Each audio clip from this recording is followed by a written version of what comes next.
This week's Torah portion, Mishpatim, from the book of Exodus, is largely a list of rules and laws.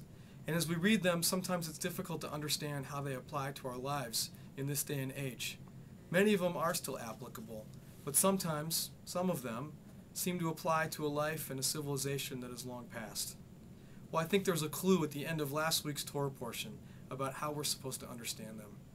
At the end of Yitro, the portion that we read last week, God tells Moses to tell the Israelites to build an altar so that they may sacrifice to God wherever God's name is mentioned.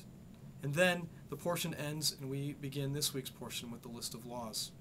And in that last sentence, or a couple sentences of last week's portion, is that clue. Because where God's name is mentioned reminds us of God's name. God's name is something that we don't know. It was lost to the high priests when the priesthood disappeared after the destruction of the temple. But there are some clues in it.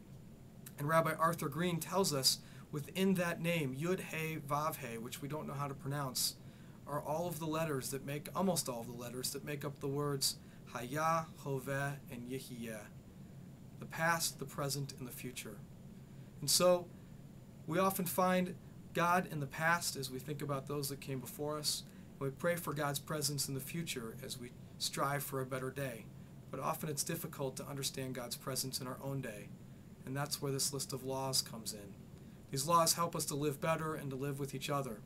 And in doing so, we feel God's presence.